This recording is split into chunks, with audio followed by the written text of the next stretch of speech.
ముందుకోపనిషత్తులో ఏముంది దానికి ఆధారము? పరిచలోకాన కర్మ చిత్తాను బ్రాహ్మణం నిర్వేదమాయ నాస్తి కృత అకృతైన తద్ విజ్ఞానార్థం గచ్చేత్ సమిపాణి శ్రోత్రియం బ్రహ్మనిష్టం. పరీక్షలోక లోకములన్నీ అనిత్యాలు అని తెలుసుకొని కర్మ యొక్క ఫలం కూడా అనిత్యమే అని నిశ్చయించుకొని నిత్యమైన పరబ్రహ్మతత్వాన్ని తెలుసుకునే దానికోసము నిజమైనటువంటి ధీరుడు ఏం చేయాలా? సమిత్పాణి శ్రోత్రియం బ్రహ్మనిష్ఠుడు, శ్రోత్రియ బ్రహ్మనిష్ఠుడైనటువంటి గురువును దరిచేరాలా. ఎట్లా దరిచేరాలా? సమిత్పాణి, సమిత్తులను చేత పట్టుకొని గురువు దగ్గర పోవాలి. సమిధలు అంటే అగ్నిహోత్రానికి కావలసినటువంటి కట్టెలు అవి. ఆ కట్టెలను మోపుగా కట్టుకొని వాటిని తీసుకొని పోయి గురునాథుని ముందు పడవేసి సాష్టాంగ నమస్కారం చేయాలా అని చెప్తా ఉంది శాస్త్రం. ఈ కాలంలో అగ్నిహోత్రాదులు లేవు, నిత్యాగ్నిహోత్రులు ఉన్నారు, ధూమపానం చేసేవారు. కానీ ఆ అగ్నిహోత్రులు లేరు. ఈ రోజు గురువు దగ్గర పోవాలప్ప అంటే మనం ఏం తీసుకోపోవాలా? అరటి పండ్లు, యాపిల్ పండ్లు ఏవో ఉంటాయి కదా, అవి తీసుకోపోతాం. పట్టి చేతులతో పోకూడదు అని. శ్రీహరి అనే ఒక గ్రామం, ఆ గ్రామంలో నేను పనిచేస్తా ఉంటే మొట్టమొదటిసారి అక్కడి ఉద్యోగమే అక్కడే ప్రారంభమైంది. అక్కడ ఎవరో ఒకనొక సన్యాసి లోపలికి ప్రవేశించింది. ఏమండి నేను రాదు కదా అంటే, రాండి అంటే లోపలికి వచ్చి వాళ్ళకి ఒక కుర్చీ వేస్తే కుర్చీ పైన కూర్చోండి. ఏం స్వామి చాలా దూరం వచ్చిండారా? ఇక్కడంతా ఈ ఊర్లో నా శిష్యులు ఉన్నారండి, కొంచెం చెప్పంపిస్తారా మారాయికి? పిల్లలు చెప్తే మారాయింటికి పోయి మారాయి పిలుస్తారా మనం మారయ్య బొమ్మయ్య వాళ్ళు వీళ్ళంతా కలిసి స్వామి వచ్చినారా.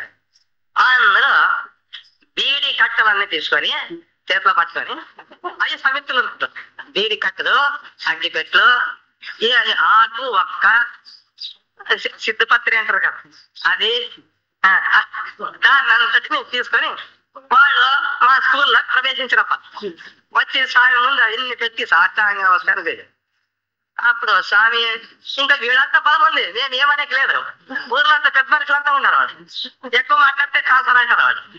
ఇంకా నేను ఊరుకుంటే అప్పుడు మీరు ఇప్పుడు పండ్లు ఏమన్నా తెస్తే అప్పుడు నేనేం చేస్తాను, ఒక్కొక్కటి మళ్ళా మీకు ఇస్తాను. అట్లా ఆ బీడీలన్నీ తీసుకొని తలాకి నేను బీడీలు అందరికి ఇస్తా ఉంటే ఇంకా వాళ్ళు ఇంకా గురువు ఎప్పుడు అట్టించినా శిష్యులు అట్టించి ఏం పొగ బయటకు పోతా ఉంది, బయట ఉండే వాళ్ళు ఏం స్వామి పొగ అని వచ్చింది. అట్లా ఈ కాలంలో అట్లా జరుగుతూ ఉంటుంది. అక్కడ ఆ కాలంలో అక్కడ సమిత్వాడి సమిత్తులను ఏరుకొని వాటన్నిటిని మోపుగా కట్టుకొని అవన్నీ తీసుకువచ్చి గురువు ముందే నమస్కారం చేసేస్తాం. మొదటికి అట్లా చేస్తా ఉంటారు. ప్రతి చోట చూడండి ఉపనిషత్తులో సమిత్వాడి సమిత్వాడి అని. అశ్వపతి దగ్గరికి 6 మంది మహర్షులు పోతారు కదా, వాళ్ళు సమిత్వాణులు అయిపోతారు. పిప్పలాద మహర్షి దగ్గరికి పోతారు కదా సుకేశాది మహర్షులు, వాళ్ళు కూడా సమిత్పాణులు అయిపోతారు. అట్లా సమిత్పాణులు అయిపోయేదే శాస్త్రీయమైనటువంటి పద్ధతి. ఈ కాలంలో దానికి బదులు పండ్లు ఇటువంటివన్నీ ఉంటా ఉన్నారు. అది అట్లా మొత్తానికి ఏమప్ప అంటే జనులకి గురువుకి మనం ఇంత ఇస్తా ఉన్నాము, ఆయనకి ఆనందం అవుతుంది అని అట్లా వాళ్ళు అనుకోలేదు. 600 సుమారు 15 ఏళ్ళ వెనకటి మాట. అక్కడ కళ్యాణ మంటపం వారు ఆహ్వానించండి. అక్కడికి పోయింది. అక్కడ వేదాంతం చెప్తా ఉంటే నా సహపాఠకులు కూడా కొందరు అక్కడే పని చేస్తా ఉండ్రి.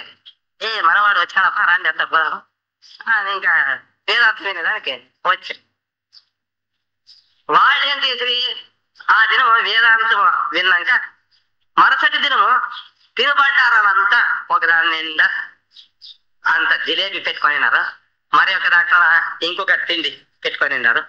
అవి ఎన్ని దాంట్లో వేసుకొని డబ్బాలో వాటన్నిటిని తీసుకొని వచ్చి నా ముందు పెట్టి నమస్కారం చేయండి. ఏమబ్బా ఇన్ని తెచ్చి ఇట్లా నమస్కారం చేస్తా ఉన్నాను అని. సరే నీకోసమే సరే ఉత్తు చేతులతో పోకూడదు అని మీ దగ్గరికి తెచ్చిన ఇది మీకు ఇప్పుడు 10 రోజులు ఇక్కడ ఉపన్యాసం చెప్తారు కదా, మీకు తినే కాదు కదా ఇట్లంతా ఇది నేతితో అటుకులు చేసినామా ఇవన్నీ మీరు తినాలా, అప్పుడు మాకు పుణ్యం లభిస్తుంది, అప్పుడు మీరు జ్ఞానాన్ని మాకు ఉపదేశిస్తారు అని. ఏమబ్బా ఈ రీతిగా ఎంతమంది గురువులు మేపింటారు మీరు సరిగ్గా చెప్పండి. గురువులకి ఇట్లా మంచి మంచివి మీరు పెట్టేస్తే వాడు తిన్నాక నిద్ర వచ్చేస్తున్నాడు. నిద్ర వచ్చినాక వాడు ఇంకేం చెప్తారు మీకు? అవును కదా స్వామి, అదే నిజమే. మరి ఇట్లా తీసుకొని వచ్చేది ఇచ్చేది సరైన కాదు, మొదటి తీసుకోకుండా పోయి ఇటువంటివన్నీ తింటే మరి వేదాంతం మనం ఇంకేం చెప్తాము? మరి జనలేమో అనుకుంటారు, స్వామి వచ్చినాడు, స్వామికి మంచి మంచి చేసి పెట్టాం. అప్పుడు గురువులు మరి వచ్చినారు అనే ఇంట్లో రకరకాలైనటువంటి పదార్థాలంతా చేసి పెడతారు. దినము గురువు పండుగ, దినము ఒక్కొక్క భక్తుడు పిలుచుకుపోతా ఉంటాడు. ఏ స్వామి వచ్చి చాలా దినాలా, మంచి మంచి చేయాలా పాట.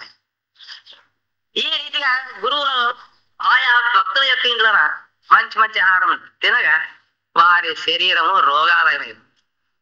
అందుకే రామకృష్ణానందగిరి స్వామి వారు తమ గీతావాణి పత్రికలో ఒకసారి ఏం రాసిండ్రి, భక్తులు నాకు శత్రులు అని పెద్ద హెడ్డింగ్ ఇచ్చింది. భక్తులు ఇంట్లోకి పోతే భక్తులంతా ఇదంతా మనకు నేటి మాకు లేనిపోని రోగాలు తెచ్చిపెట్టి వాళ్ళ ఇంట్లోకి ఈసారి పోయలేదు నేను, వాళ్ళు మాకు శత్రువులు అని వాళ్ళ పత్రికల సత్యక్షాల్లో రాసిండ్రు. మీరు కూడా చదివింటారు. అట్లా జ్ఞానిగా ఎట్లా చేసినా ప్రతిదినం పొద్దున ఒకరి ఇంట్లో, సాయంత్రం ఒకరి ఇంట్లో, ఇంకొక ఇంట్లో చిత్రాన్ని ఎట్లా తిరిగారంట బాగుండే 5 రోజులు హాయిగా గడిచింది అంటారు. పొద్దున ఇంటికి పోయినా ఎక్కడ పోయి ఏమేమి కదా అక్కడ పోయి వేదాంతం ఏమి అక్కడ ఏమి విశేషం అనేది ఇట్లా చెప్తారంట. భక్తులంతా వస్తారో తెచ్చుకోపోతారు, నేను కదపా అని ఇంకోసారి రేపు కూడా వస్తాంలే అని వాళ్ళు అట్లా తద్విధి ప్రణిపాతేన పరిప్రశ్నేన సేవ. అక్కడేమంటాడు కృష్ణ పరమాత్మ, సమిత్పాణి అనేలేడు. ఇది గమనించాలి మనం. అక్కడ పరీక్ష లోకాలని ఉంది కదా, దాంట్లో సమిత్పాణి శ్రోత్రియం బ్రహ్మనిష్టం అని ఉంది. తద్విధి ప్రణిపాతేన పరిప్రశ్నేన సేవయా, ఇంతే. కానీ సమిత్తులు తీసుకురండి అనే మాట ఏం లేదు. అక్కడ అభిప్రాయం ఏమి, గురువు దగ్గరికి పోవాలా, మొదట మనం ఏం చేయాలా అని సాష్టాంగ నమస్కారం చేయాలా అని. సేవ చేయాలా, వారి సేవ చేయాలంటే వారు చెప్పిన ఆయా విషయాలను శిరోధార్యంగా భావించాలా, ఆయా పనులు ఖచ్చితంగా చేయాలా. వారు చెప్పినట్లా నీవు చేయనట్లయితే వారు వేదాంత రహస్యాలు నీకు చెప్పరు. అందుకోసమే వారికి సేవ చేయాలా. స్థాన శుశ్రూష, అంగ శుశ్రూష, భావ శుశ్రూష, ఆత్మ శుశ్రూష అనేవన్నీ చేయాల్సింది అని ఉంది కదా. తర్వాత ఇంకోటి ఉంది, పరిప్రశ్నేన. పరిప్రశ్న చేయాలా అంటే ప్రశ్న అడగాల అని అర్థం. ఇంత మాత్రం కాదు, ప్రశ్న కూడా అడగాల్సిందే. నీకేమైనా సంశయాలు ఉంటాయి అడుక్కోవాలా. ఈ విషయంలో కొంత ఆలోచించండి. గురువు దగ్గరికి శిష్యులు వచ్చి ప్రశ్నలు అడుగుతారు. ఏం ప్రశ్నలు అడుగుతారు? ఏం స్వామి నాకు గ్రహబలం ఎట్లుంది అని అడిగేవాళ్ళు ఉన్నారు. గురువు దగ్గరికి వచ్చి మీరు ఏమో శాస్త్రం చెప్తారంట, కొంచెం గ్రహబలం ఏమో చెప్పండి. శాస్త్రం అంటే వాళ్ళు ఏమనుకున్నారు, పంచాంగం అనుకునేవారు. అందుకే గ్రహబలము అని చూడండి స్వామి అంట వాడు వచ్చి. ఇంకొకరు మా పొలంలోన నీళ్ళు ఎక్కడ పడతావో కొంచెం చెప్పండి స్వామి. స్వామి మీరు మా ఇంటికి రావాలా, మీ పాత ధూళి సోకలా అని అట్లంటారు. ఒక్కొక్క రీతిగా చెప్తారు కదా. ఇక్కడే చెప్తా ఉన్నాడు భగవంతుడు, పరిప్రశ్న చేయాలంటే మనం ఏమన్నా ప్రశ్నలు అడుగుతాం కదా. మూలాధార చక్రం ఎక్కడో స్వామి అని. కొందరు పాయువునందు ఉంది అంటారు, కొందరు జ్ఞానేంద్రియంలో మూలాధార చక్రం ఉంది అంటా ఉన్నారు. నిజంగా మూలాధార చక్రం ఎక్కడుంది? మూలాధారము, స్వాదిష్టానము, అనాథము, మణిపూరకం, విశుద్ధము, ఆజ్ఞ అనే 6 చక్రాలైనా 8 ఉండాలా, 9 ఉండాయా, 10 చెప్తారు, కొందరు 11 చెప్తారు. మరి దీంట్లో ఏది నిజము అని ఇట్లా ప్రశ్న అడుగుతాం మనం గురువుల్ని. ఇంకా ఏమడుగుతారు, ఏం స్వామి పంచీకరణము మాకు రాదు, పంచీకరణం బదులు కొందరు త్రివృత్తికరణము నేర్చుకున్నారు కదా. ప్రవృత్తి ధర్మాన్ని చెప్పేవాళ్ళు ఇట్లా పంచీకరణాన్ని చెప్పాలా అని అంటారు. పంచీకరణమును మనము దేన్ని అనుసరించాలా అని ఇట్లా అడుగుతారు. ఇట్లంతా ప్రశ్నలు అడుగుతారు కదా. ఇంకా అంతేకాదు స్వామి జహత్ అని అంటూ ఉంటారు కదా వేదాంతం, అట్లంటే ఏమి అని అన్నారు. కొందరు అజహత్ అంటారు, అట్లంటే ఏమి. ఇట్లంతా జాతజాత్ అని ఇంకా కొందరు అంటారు, అట్లంటే ఏమి. ఇవన్నీ మాకు తెలీదు, వాటిని మాకు చెప్పాలా ఈ ప్రపంచం ఎట్లా పుట్టింది అది చెప్పాలా, పంచీకరణం ఏ రీతిగా తయారైంది, ఈ శరీరం ఎట్లా పుట్టింది, ఇంద్రియాలు ఎట్లా పుట్టినాయి, మనస్సు, బుద్ధి, చిత్తము, అహంకారము, ప్రాణాలు ఇవన్నీ ఎట్లా తయారైనాయి అవన్నీ మాకు చెప్పండి అని అంటాం. ఇట్లా ప్రశ్నలు అడగరాదు మనం.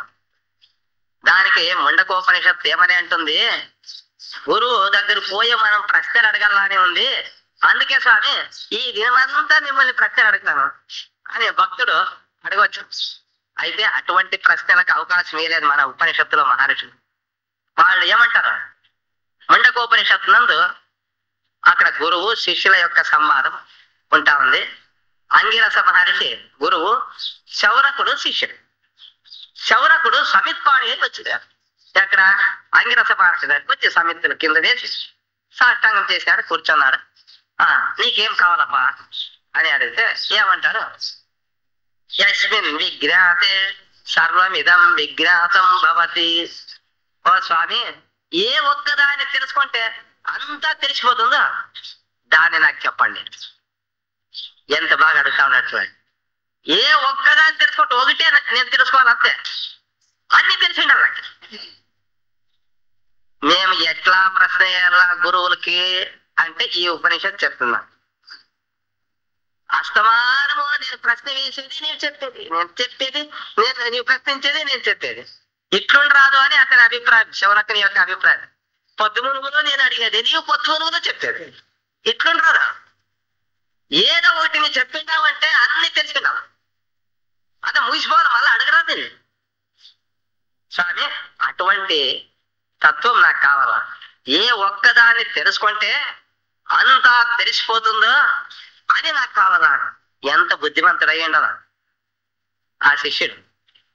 ఒక ఊరిలో శివభక్తుడు, ఆయన ఒక అరణ్యానికి పూజ కోసం పోయేవాడు. శివుని పూజ కోసం పోతా ఉండే. అక్కడ ప్రతిదినము కొన్ని గంటల సేపు పూజాధికం అంతా చేసేది, భజన చేసేది తనొకడే.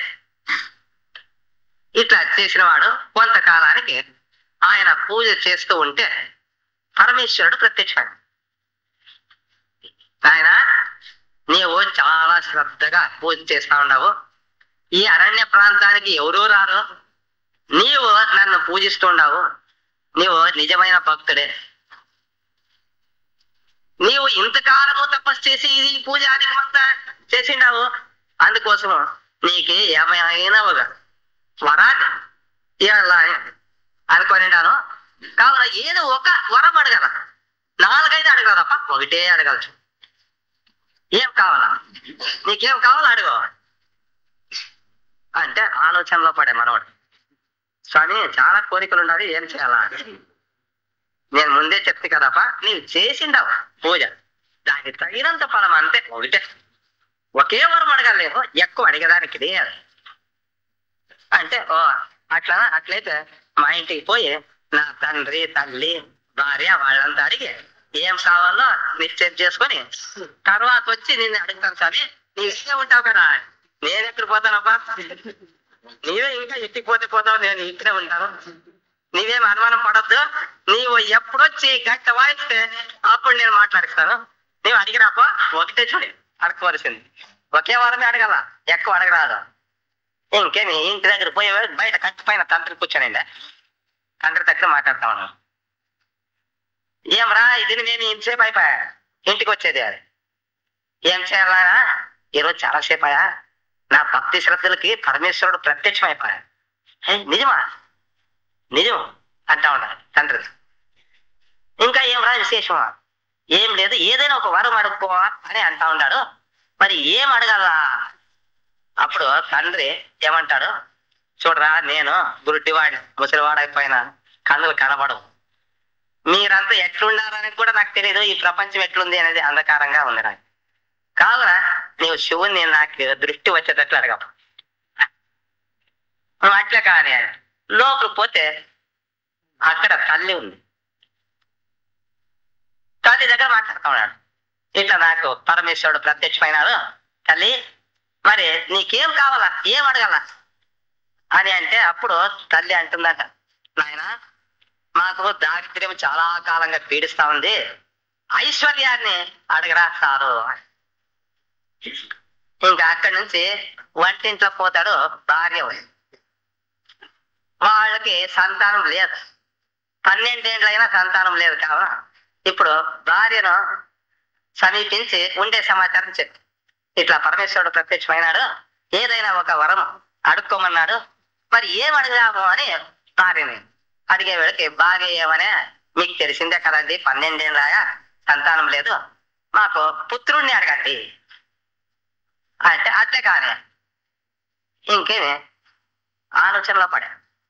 ఒకటే కదా అడగాల్సింది, తండ్రి దృష్టి అడగ, కంటి దృష్టి, తల్లి ఐశ్వర్యం, ఇంకా భార్య పుత్రుని.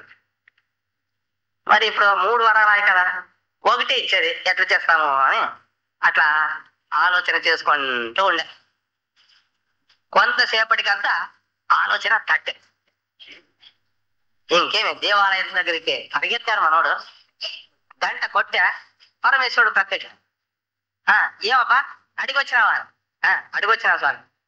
ఒకే వరం చూడు, ఒకటే అడగాల, ఒకటే అడుగుతానా. మా తండ్రి బంగారు ఊయలలో ఊగే మనవుణ్ణి చూడాల, ఒకటే. ఇది ఒకటే అడిగింది అనే వేళకి ఈశ్వరుడు నవ్వుతూ తథాస్తు అనే. అంటే మా తండ్రి ఎట్లా, మా తండ్రి బంగారు ఊయల్లో ఊగే, ఎట్లా మనముడు బంగారు ఊయల్లో అనే వేళకి తల్లి కోరిక తీరే కదా. మనముణ్ణి అనే వేళకి పుత్రోదయం, భార్య లభ్యమాయ. తర్వాత చూడాల అన్నప్పుడు గట్టి దృష్టి తనకి. అంటే 3 వరాలు దాంట్లోనే ఉన్నాయి. అట్లా మన శవనకుడు సామాన్యుడు కాదు, అన్ని దాంట్లో వచ్చింది కదా. ఏదేవాడు కాదు, ఏక విజ్ఞానైనా సర్వ విజ్ఞానం భవతి, యస్మిన్ విజ్ఞాతే సర్వమిదం విజ్ఞాతం భవతి ఇది అని ఇట్లా అడిగారు కదా. ఇంకోటి, నచికేతుడు కూడా సామాన్యుడు కాదండి. నచికేతుడు ఏమడుగుతాడు, మొదటి వారు నేను ఇంటికి వెళ్ళినప్పుడు నన్ను నా తండ్రి గుర్తుపట్టి ఇంటిలో పిలుచుకోవాలని. ఎందుకప్ప అంటే గుర్తుపట్టాల, శరీరాన్ని ఇచ్చిపెట్టి కదా పోయింది యమలోకానికి, అందుకోసమే కదా. ఇప్పుడు ఏమంటా ఉన్నాడు, 3 వరాలు ఇయ్యాల, 3 వరాలు మొదటి వరం అడుక్కప్ప అని యమధర్మరాజు అంట. ఆ మొదటి వరములో ఎన్నున్నాయి లెక్కేస్తాను. ఇప్పుడు నేను ఇంటికి వెళ్ళినప్పుడు అంటే నన్ను ఇంటికి రాపా స్వామి అని అదొక వరం వచ్చిందే కదా. నేను చనిపోయినాను కదా వాళ్ళ దృష్టిలో, తల్లిదండ్రుల దృష్టిలో నేను చనిపోయినా, నీ చేతికి దొరికినాను, ఇప్పుడు నీ డిపార్ట్మెంట్ లో నీకు అధికారం ఉంది అని. కాదురా, నేను ఇంటికి పోయినప్పుడు అంటే నన్ను ఇంటికి పంపియప్ప అని అడగలేదు. నేను ఇంటికి పోయినప్పుడు మా తండ్రి నన్ను గుర్తుపట్టి ఇంటిలో పిలుచుకోవాలా, అప్పుడేమి ఆనందంగా ఆయన ఇంటిలో పిలుచుకోవాలా కదా. అప్పటికేమి పితృ సౌమనస్యాన్ని అడిగినాడు. తండ్రికి ఏకాగ్రత, శాంతి, సౌమనస్యము ఇదంతా లభ్యం కావాలనే కదా అక్కడ అభిప్రాయం. అక్కడికేమి దాంట్లో వరాలు అంతర్భవంగా ఉన్నాయి. ఇంకా నేను అక్కడికి వెళ్ళినప్పుడు అంతే, అక్కడ నన్ను గుర్తుపట్టాలా అని. చనిపోయిన వారు వస్తా ఉన్నారు అంటే దయ్యాలయ్యి రావచ్చు కదా, అందుకోసమే వీడు చనిపోయింటే వీడు ఎక్కడొచ్చినప్పా, వీడు దయ్యమని వస్తూ ఉండొచ్చిన కావున తలుపుల్ని వేసుకుందాము అని నా తండ్రి సిద్ధమైతే ఎట్లా అని అనుమానం. కావున అట్లా ఆయన ఒకే వరంలోనే 2 వరాలు అడిగినాడు నచికేతుడు. కావున ఆయన కూడా చాలా బుద్ధిమంతుడు ఈ విషయంలోన. మరి ఈ భక్తుడు, శివభక్తుడు ఇంకా బుద్ధిమంతుడు కదా. 3 వరాలు ఒకే వరంలోనే 3 వరాలు. మరి ఇటువంటిది అడగల్లా అని ప్రేరేపించింది ఎవరు అని మళ్ళా ఆ శివుడే తన హృదయంలోనే ఉంది. ఎందుకు అంటే ఇన్నాళ్ళుగా పూజ చేసేందువల్ల, పూజ చేసినందువల్ల అంటే సాధన వల్ల ఈ సిద్ధాంతం లభించింది అని అన్నట్టు అయింది. అది అట్లనే. అంటే ప్రశ్న అడిగా, ఏం ప్రశ్న అడిగినారప్ప, యస్మిన్ విజ్ఞాతే సర్వమిదం విజ్ఞాతం భవతి. ఏ ఒక్కదాన్ని వింటే అంతా విన్నట్లయిపోతుందో, తెలుసుకున్నట్లయితుందో దాన్ని నాకు చెప్పేయండి అని అంటే, దానికి గురునాథుడు ఏం చెప్పాలా, తపసాచీయతే బ్రహ్మ తత్వర్ణం అభిజాయతే అన్న ప్రాణ మన సత్యం లోకాకర్మ సుచామృతం అని చెప్పారు. ఇది ఎంత మట్టుకు సరిపోతుంది, సందర్భోచితంగా ఉంది. తపస్సు వల్ల బ్రహ్మము ఉబ్బుకొట్టుంది అని, ఉబ్బుకొట్టుంది అంటారు కదా, అంటే వ్యాకోచం చెందుతుంది, శబలమైతుంది అని అర్థం. శుద్ధ బ్రహ్మం శబల బ్రహ్మం అవుతుంది అంటారు కదా సృష్టి క్రమం. శుద్ధ బ్రహ్మం శబల బ్రహ్మం అయింది, తపస చీయతే బ్రహ్మ. అట్లా ఆ వస్తువు నుంచి తతో నవ బిజాయతే అన్నము, అన్నం వల్ల లోకాలు సత్యము అంత పుట్టున్నాయి. ఇట్లా ఈ ప్రపంచం అంతా పుట్టింది అని అడిగిందేవి ఆయన. ఆయన ఏ ఒక్కదాన్ని తెలుసుకుంటే అంత తెలిసిపోతుందా, దాని గురించి చెప్పండి అంటే ఈయన సృష్టి క్రమం చెప్పి. నేనేమంటా ఉన్నాను, కాశీకి ఎప్పుడప్పా పోయేది అని మిమ్మల్ని అడిగితే మా ఇంట్లో అప్పుడే వంట అయింది రామస్వామి అంటే అది సరిపోతుంది. ఆ ప్రశ్నకు సరి అయినటువంటి జవాబు చెప్పాలా? ఏ ఒక్కదాన్ని తెలుసుకుంటే అంత తెలిసిపోతుందో దాన్ని చెప్పప్పా అంటే నీవు ఈ ప్రపంచం ఎట్లా సృష్టి అయింది చెప్తే. కావున గోవిదారానా చక్షతే, పతంజలి తన మహాభాష్యంలో ఒక మాట చెప్తాడు. మామిడికాయల గురించి అడిగితే ఒకనొకడు బెండకాయల గురించి మాట్లాడాను. కావయ్యా నేను మామిడికాయల గురించి నిన్ను అడుగుతా ఉండేది అని అన్నంట. ఆ రీతిగా ఈయన అడిగింది శుద్ధ సచ్చిదానందమైన పరబ్రహ్మతత్వాన్ని గురించి ఈయన అడిగితే శిష్యుడు గురువు ఏం చేస్తాడు, సృష్టి క్రమం చెప్తాడు. ఎందుకు చెప్పినప్ప సృష్టి క్రమము అని. ఇంకా తర్వాత ఇంకొక మంత్రంలో ఏం చెప్తాడు, ఇదంతా ఈ సమస్త జీవరాశులంతా పరమాత్మ నుంచి బయటకు వచ్చినారు అని. యథాగ్నే క్షుద్రా విస్ఫులింగా విచ్చరంతి అని. అగ్నిగుండం నుంచి అనేకములైన మినుగులు ఎట్లా బయటకు వస్తాయో అట్లా పరమాత్మ బ్రహ్మాగ్ని స్వరూపుడు, ఆయన నుంచి సకల ప్రాణులన్నీ మినుగులు మాదిరి అన్ని బయటకు వచ్చినాయి. యథా పృథివ్యాం ఔషధయ సంభవంతి తథాక్షరా సంభవతి విశ్వం అని. భూమి నుంచి రకరకాలైనటువంటి చెట్లు బయటకు వస్తాయి కదా ఔషధులని. యథా పృథివ్యా ఔషధయ సంభవంతి, పృథివీ నుంచి ఏ రీతిగా ఔషధులన్నీ బయటకు వచ్చేస్తాయో ఆ రీతిగా పరమాత్మ అనే అగ్నిగుండం నుంచి ఈ వెనుగుల మాదిరి ఉండే ఈ జనులంతా జన్మించినారు. యథాగ్నే క్షుద్రా విస్ఫులింగా అనే దానికి అది విశిష్టార్థం. తర్వాత పృథివ్యా ఔషధయ సంభవంతి తథాక్షరాత్ సంభవతి విశ్వం, ఈ విశ్వము ఇదే రీతిగా అక్షర స్వరూపం నుంచి పుట్టింది అని చెప్తాం. అక్షరం అంటే నక్షరతీతి అక్షరం అంటేమి నాశనం లేనటువంటిది అని అర్థం. నాశనము లేనటువంటి పరబ్రహ్మము నుండి ప్రపంచం పుడతా ఉంది. ఇదేమప్ప ఈయన అడిగిందేమి, ఏ ఒక్కదాన్ని వింటే అంతా విన్నట్లయితుంది అదే కదా అడిగిండేది. ఇంత చెప్పినా ఇంకా జవాబు రాలేదు కదప్ప అని అనిపిస్తాం. సృష్టి విచారాన్ని ఈయన చెప్తా ఉన్నాడు, ఆయన అడిగింది చూస్తే బ్రహ్మ విచారము. ఇప్పుడు ఏ రీతిగా అన్వయం చేసుకోవాలా అంటే ఈ సకల పదార్థాలు పరమాత్మ నుంచి పుడతా ఉన్నాయి, పరమాత్మ యందే ఉంటాయి, సదాకు పరమాత్మలోనే పోతాయి. యతో వాహిమాని భూతాని జాయంతే ఏన జాతాని జీవంతి యత్ ప్రయంత్య విసంవిశంతి తత్ జిజ్ఞాసస్వ తత్ బ్రహ్మేతి అని ఈ రీతిగా ఉంది కదా. దానిపైనే బ్రహ్మసూత్రాల్లో జన్మాద్యత అనే ఆ సూత్రం ప్రవృత్తమైంది. ఇంకా అంతేకాదు ఈ విచారంలోనే ఇంకా గహనంగా చెప్తారు. పూర్వపక్షాన్ని ఉత్తరపక్షాన్ని అవలంబించి శంకరాచార్యుల వారు దాని సారాంశము మనం తెలుసుకునేది ఉంది. అంటే అవి పరమాత్మ నుంచి ఈ ప్రపంచం అంతా పుట్టింది కావున పరమాత్మను వీడి ప్రపంచము లేదు అని. అప్పుడేమి పరమాత్మ ప్రపంచము రెండు పదార్థాలు లేదు, ఒకటే ఉండేది. వాచారంభణం వికారో నామధేయం వృత్తికేత్యేవ సత్యం అనే. కుండ బాణ ముంత ఎన్నో తయారు చేశారు కుమ్మరి. అదంతా దేని నుంచి తయారైంది, మట్టి నుంచి తయారైంది.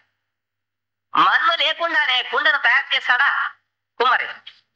ఏమయ్యా కుమ్మరి, ప్రతి సంత నీ దగ్గరికే వచ్చి కుండలు తీసుకుపోతా ఉన్నాను, నీవు ప్రతిసారి మట్టితో చేసిన కుండలు ఇస్తా ఉన్నావు, ఈసారి చూడప్ప ₹1 ఎక్కువ ఇస్తాను, మన్ను లేని కుండ ఇవ్వాలి అనే వేళకి కుమ్మరి ఏమంటాడు, ఏమండి మీకేమైనా మతిపోయిందా, మన్ను లేకుండా కుండని ఎవరు చేస్తారట్లా, మట్టికే మనం ఒక ఆకారం ఇచ్చి కుండ బాణ ముంత అని ఊరికి వ్యవహారానికి కోసం ఆ పేర్లు పెట్టుకొని మేము.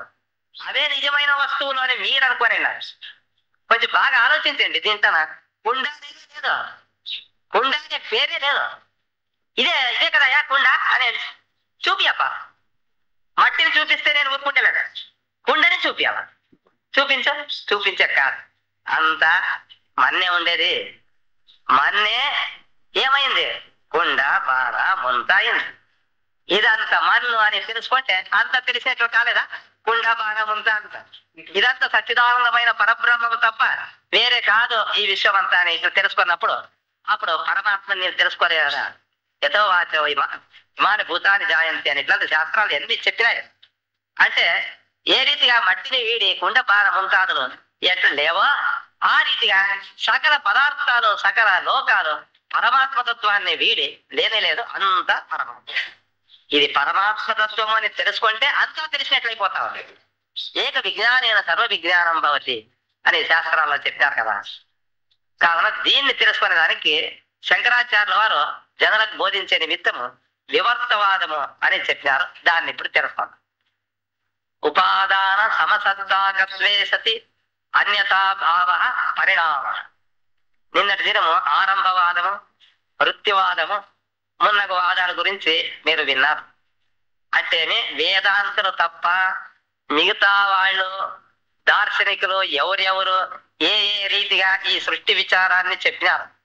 వృత్తివాదము, ఆరంభవాదము, పరిణామవాదము, తర్వాత విజ్ఞానవాదము, శూన్యవాదము, వీరంతా ఏం చెప్పినారు, ఈ సృష్టి ఎట్లా తయారయ్యింది అనే విషయంలో అనేది తెలుసుకుంటే ఇప్పుడు మన వేదాంతులు ఏం చెప్తారు. వేదాంతులు ఏమి అనుసరిస్తా ఉంటారు? వీరి వాదం ఏమి? వీరిది వివర్తవాదం. ఉపాదాన విషమ సత్తాకత్వే సతి అన్యతాభావ వివర్త.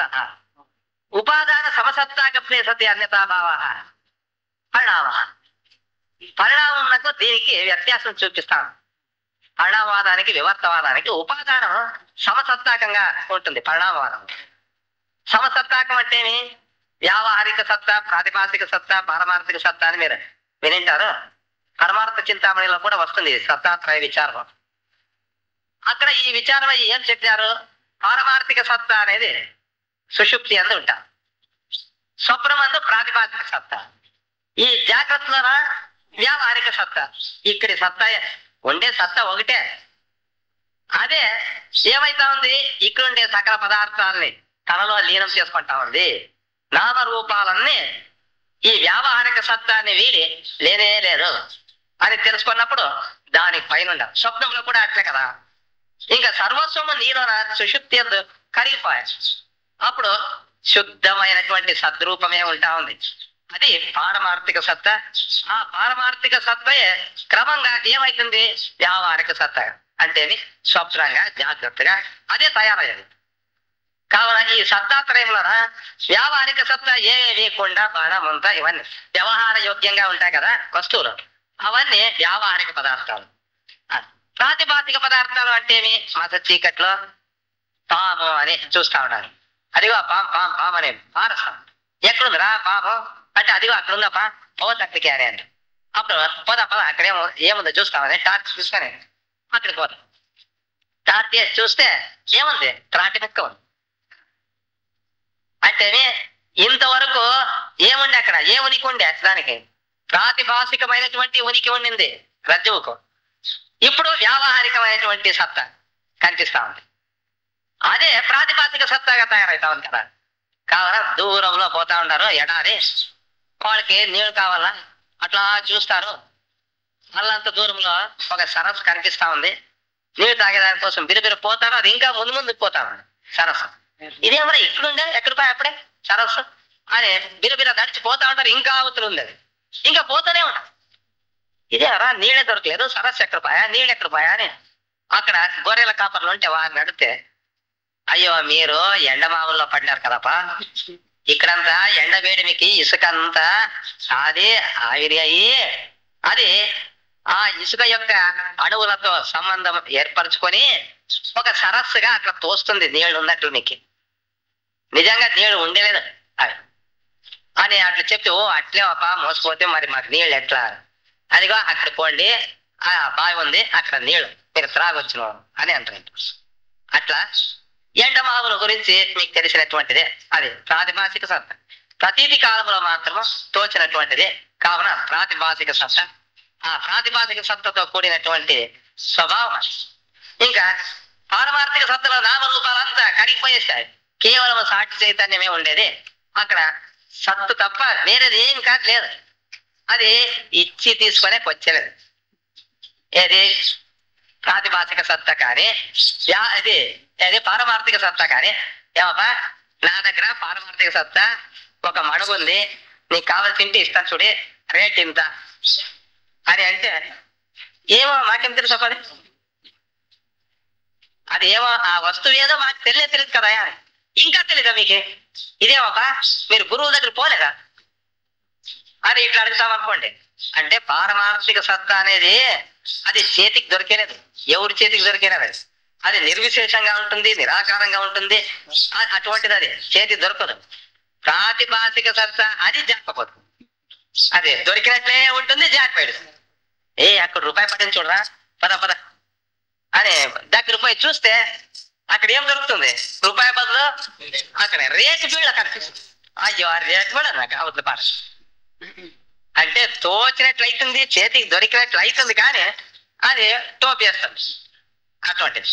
ఇంకా ఈ వ్యావహారిక సత్తా ఉంది కదా, ఈ వ్యావహారిక సత్తలో ఇచ్చి తీసుకునేదంతా చూడప్ప బ్రహ్మాండం. దీంట్లో వ్యవహారం ఏమి, పెండ్లి ఏమి, పేరంటాలేమి, ఇంకా యాత్రలేమి, ఇంకా ఆ వస్తువులు ఇంకొకరికి ఇచ్చేది, వాడి వస్తువులు మనం తీసుకునేది, వినిమయము, ఇదంతా కూడా దీంట్లోనే ఈ గలాట అంతా జరుగుతూ ఉండేది. ఇప్పుడు ఒక వ్యవహారంలో ఉదాహరణకి పాలు చెడి పెరుగైతే దాన్ని పరిణామం అని. పాలు చెడి పెరుగైతే ఇప్పుడు రెండు, ఆ పాలు వ్యావహారిక సత్తా, పాలు పెరుగు వ్యావహారిక సత్తా. కావున దీన్ని ఏమంటారు? సమసత్తా అని అంటారు. రజ్జు సర్ప న్యాయంలో రజ్జువు సర్పం రెండు ఉంటుంది. అక్కడేముంది? రజ్జు ఎటువంటిది? వ్యావహారిక సత్తా. సర్పం అనేది ప్రాతిభాషిక సత్తా, అది విషమ సత్తా. దాన్ని విషమ సత్తా అంటారు. అదే వివర్తము అంటారు. ఇంకేం లేదు. శంకరాచార్యులు వివర్తవాదం చెప్పారు. అంటే అర్థమేమి? రజ్జువు సర్పరూపములో తోచేది. రజ్జువు సర్పరూపములో తోస్తుంది. నిజంగా తోస్తుందా అని, నిజంగా తోస్తుంది అంటే అట్లా లేదు, నీ బుద్ధి అట్లా తెలుసుకుంటుంది. అదొక్కదే తోచలేదు. సిద్ధప్ప వస్తా ఉన్నాడు, వీనికి చేస్తాను నిలి అని రజ్జువు తాను సర్పంగా తోచి వాడికి భయం అయ్యేటట్లు చేస్తుంది కదా రజ్జు. అది చైతన్యం కాదు, జడ పదార్థం. అయితే వ్యావహారికంగా మనం ఏమంటా ఉన్నాము? రజ్జువు సర్పంగా తోస్తుంది అంట. అది తోచలేదు, నీ బుద్ధి అట్లా తెలుసుకుంటుందండి. అతస్మిన్ తద్బుద్ధి, అది కాని దాని యందు అది అనే బుద్ధి, దాన్ని ఏమంటారు? అధ్యాస అని అంటారు. దాన్ని అధ్యాస. ఒకదాన్ని ఇంకొకటి అని తెలుసుకుంటే దాన్ని అధ్యాస అంటారు. మా గురువులు సచ్చిదానందేంద్ర సరస్వతి స్వామి వారు, వారి యొక్క మిత్రులు ఇద్దరు ఒకసారి ఉబ్బడికి పోయింది. ఉబ్బడిలో అప్పుడు సిద్ధార్థ స్వాములు చాలా ప్రసిద్ధి, వాళ్ళు గొప్ప అవధూతులని. వాళ్ళని దర్శించడానికి ఎందరో పోయేవాళ్ళు అక్కడికి. అట్లే గురువులు వారు వారి మిత్రులు పోయినారు. అక్కడ బయట ఎవరు కనబడలేదు, హాల్ ఉంది బయట, హాల్లోకి పోయినారు ఇద్దరు. గురు దర్శనానికి పోయేటప్పుడు పండ్లు పూలు అదిని తీసుకొని పోవాలి కదా, అవిని తీసుకొనిన్నారు. అట్లా హాల్లో పోయి చూసిండారు. ఏ స్వామి అక్కడ కూర్చొనిన్నారు, ఒకటే ఉండారు, ఏమో అంతా పోయినట్లున్నారు వేదాంత విని. స్వామి మాత్రమే ఉన్నాడు. మనం లోపల పోదాము అని లోపల పోయి స్వామి ఎదుట కూర్చోదు. ఆ పండ్లు పూలు అన్ని అది పెట్టి కూర్చొనిన్నారు. స్వామి కూర్చున్నట్లే ఉంది. స్వామి ఏమప్పా మాట్లాడలేదు మమ్మల్ని అని వీళ్ళిద్దరు అనుకుంటా ఉన్నారు. ఏమప్పా అని స్వామి అనుకుంటా ఉన్నారు. అట్లే గుసగుస అంటా ఉంటారు ఇద్దరు. ఆయన ఉదయం చిదంబరయ్య అని మిత్రుడు అక్కడనే ఉన్నాడు. ఊరుకుంటూ ఏమో ధ్యానంలో ఉన్నారు వాళ్ళు. స్వామి మంచిగా ఊరుకున్నారు. ఇంకా 15 నిమిషాలు ఊరు కూర్చోండి మాట్లాడతారేమో అని అంతట్లోనే ఒక ఇద్దరు బయట నుంచి వచ్చారు. ఈవిడే ఏమయ్యా ఈడుంటారు ఇద్దరు అంటే మాకు గురువు కావాలా, అదే స్వామివారు తపస్సు కూర్చోతున్నారు, మీరు కూడా ఊరుకున్నారు అని చెప్పు అని నీకే చెప్తా ఉంటారు వచ్చేవాడికి.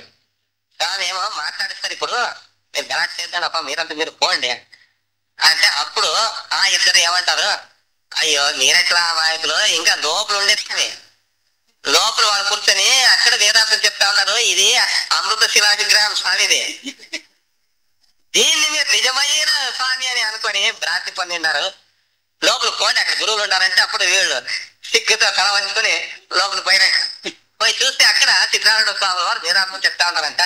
ఆ గుంపులో పోయి వీళ్ళు కూర్చుంటారు. స్వామివారు ఈ వృత్తాంతం రాస్తారు. అధ్యాస అనేటువంటి ఎట్లుంది, ఒక దాంట్లో ఇంకోటి మనం తెలుసుకునేది ఉండేది ఒకటి, దాన్ని మనం తెలుసుకునేది ఇంకొకటి. ఆ రీతి 1961లో మేము ట్రైనింగ్ లో ఉంటాం కర్నూలులో మన ఇది ఆదూరులో. అప్పుడు మన స్నేహితుడు పాపిరెడ్డి గారు కూడా ఉండ్రి. అప్పుడు మేము ఎక్స్కర్షన్కి పోతాం, మీరు కూడా వచ్చింటారు. అక్కడ అంటే చాలా ఏళ్ళు వెనకదంటే 30 ఏళ్ళు వెనక వారు. అప్పుడు అక్కడంతా మైసూరులో బృందావనం చూసేదానికేనే అంతా అక్కడే దిగుతాం మనం. అక్కడ చిన్న ఓట్లు పెద్ద ఓటర్లు ఎన్నో ఉంటాయి. నా మిత్రులు ఏమండ్రి, ఏమబ్బా మనం ఇంత దూరం వచ్చినాము, పెద్ద ఊరు ఇది, కొంచెం పెద్ద ఓట్లకే పోదాము ఏమంటావు అని. అవునులే పాప వస్తుంది నేనని. ఎక్కడుంది పెద్ద ఓట్లు అంటే అక్కడ వాళ్ళు ఎవరో చెప్పారు. ఇంకా నా మిత్రులు ఒక ముగ్గురు అంత కలిసి అక్కడికి పోతే అక్కడంతా ఎవరు ఉన్నారో అంత శ్రీమంతులు ఆంగ్లో ఇండియన్స్ వాళ్ళంతా కూర్చోండి కదా, మన పోటీ వాడికి కాదండి ప్రదేశం. ఇంకా లోపల పోతే అక్కడంతా భర్త ఎవరు న్యూస్లో దండి కూర్చోండి, ఆ సీటనే ఎక్కడ కూర్చోవాలా, అక్కడ హాల్ ఉంది, హాల్లో రామని మాట్లాడుకుంటాం. అదేమన్నా ఖాళీ ఉంటే ఉండదు. అదే లోపల పోతే అక్కడ అంతా భర్తే సీట్ లేదు, అలా ఉండి కాఫీ తాగి రావాలని కదా పోయిండేది.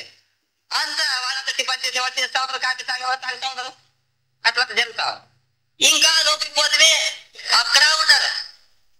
ఆ తర్వాత ఇంకా ముందు పోదాము అనే అక్కడ ఒకడు బెత్తం పక్కన వచ్చారు. ఆగండి అంట. ఏమయ్యా అక్కడ అక్కడంత కాలేదు, ఇంకా లోపలికి పోతాం. అది కాదా, అది అద్దం ఇక్కడ ఉండే వాళ్ళతో అక్కడ కనబడతా ఉంటారు అద్దం ఉన్నారా, మీరు ఢీ కొట్టా ఉంటే అదే పనిగా నాకు చెప్పినా ఈ పని, మేము అంటే వాళ్ళు దిగువ ఇచ్చే వాళ్ళే వస్తా ఉంటారు, నేను బెత్తం పట్టుకునే ఉంటాను. ఇంకా ఉంది అక్కడ, ఇంకా ఇంకొక హాల్ ఉంది అని మీరు అనుకోవడంతో